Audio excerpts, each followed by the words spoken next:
firstly, the reason not to challenge the two charges from the game? Yeah, there was a fair bit of process that went through with it, obviously internally and with our legal team as well. So initially there was a new rule that was put out. It was explained earlier this year. I think it was amendment to the rule late last year. It's very clear, and all our advice suggested that we wouldn't be successful with it. And if we weren't successful, then both Nat and Zach would have a substantial amount of carryover points they'd have to continue for 12 months. The decision was made to accept it. Did anyone see that coming? I mean, from a media point, I don't think anyone pointed that out as being a possible risk at all.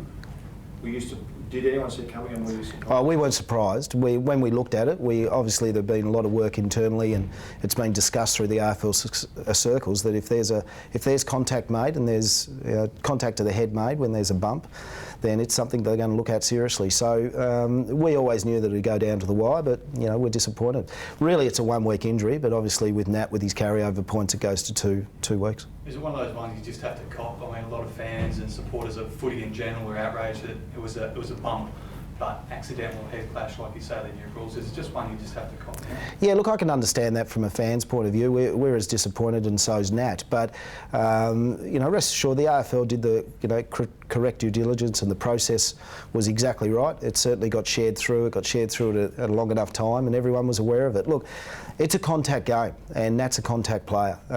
He's a very fair player. He's one of the fairest players that I've seen play in the last 25 years. So it's disappointing for him. It's disappointing for us. But you're right. It's one of those ones that we move on, and we look forward to this weekend's game. What about Zach's incident? Yeah. Thought him challenging that? Well, no, the same sort of thing with Zach. It was graded the lowest it could be graded from our end, so at the end of the day it happened, and we move on. Zach, it's a big loss. He's an important player. He's been fantastic for this club since he's arrived, but he'll learn from it and we'll move on. Intriguing one with Michael Barlow. So he did it during the game, but finished the game and seemed fine after the game. Yeah, he did. So it was in the last quarter, played out the rest of the game. As we all know, had a huge effect on the game. And then woke up the next morning a bit sore. Got the MRI scan that day. And look, we were probably hoping that he could work through and would see the exact state of the injury. But it's a 4 to 6 week injury. And he's exceptional at his rehab, and we're hoping maybe it's a bit earlier. Can you tell us a bit more about what it actually is? Yeah, well, look, in my layman's term, it's a sprain to his lateral ligament in his knee. It's similar to something Ryan Crowley's had a few years ago, so they'll work off that rehab program. But he's exceptional in the way he goes about it, Mick. So if anyone can get back a bit earlier, it'll be Mick. Just shows a day's a long time in football, isn't it? Yeah, it is, but we're up against, it's a Friday night game in Melbourne at the MCG. We're up against the best team in the competition.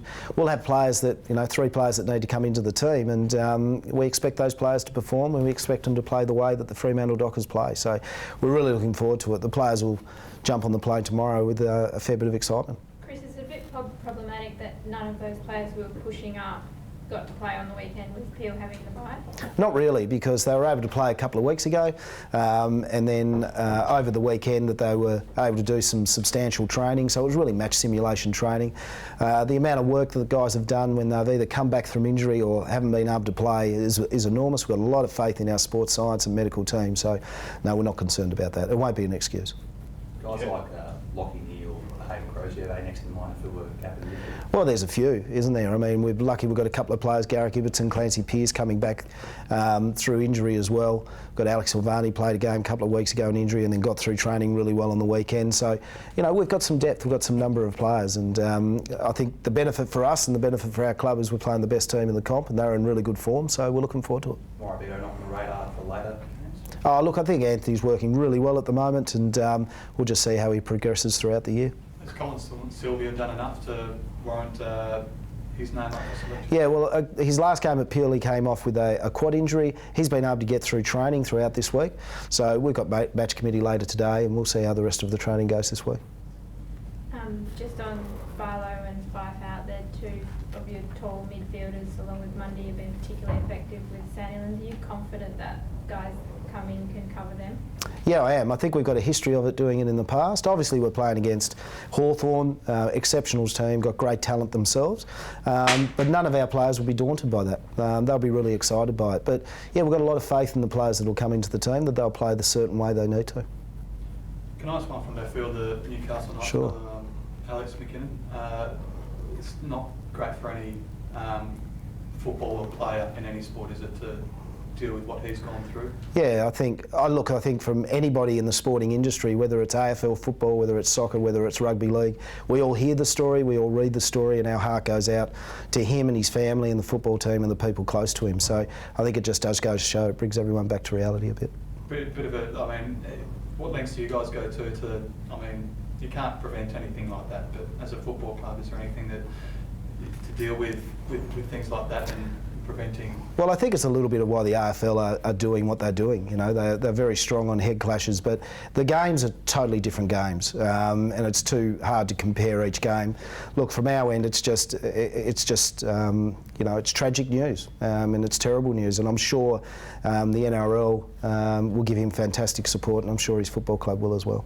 With what's happened with Nat, will your players, you think, be better for that they'll look at what's happened with him and won't be doing something similar in a similar... Oh, look, I don't really know. As I said to you before, you know, it's a contact game. It's a game made for men and played by men. So there's going to be contact and there's going to be involvement in it. But you know, the rules are clear. So you know, we'll have to wait and see. But obviously, it's not ideal. You lose great players like Nat Fyfe, really talented players, to suspension. Just with that rule change, were all the players aware of? Yeah, everyone's aware. The AFL did it really well. Everyone's aware of it.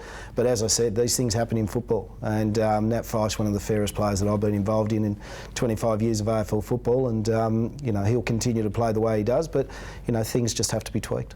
Sometimes instinct takes over, doesn't it? Yeah, it does. You know, it's a really important game. It was an important game on the weekend, and none other more so than this Friday night as well.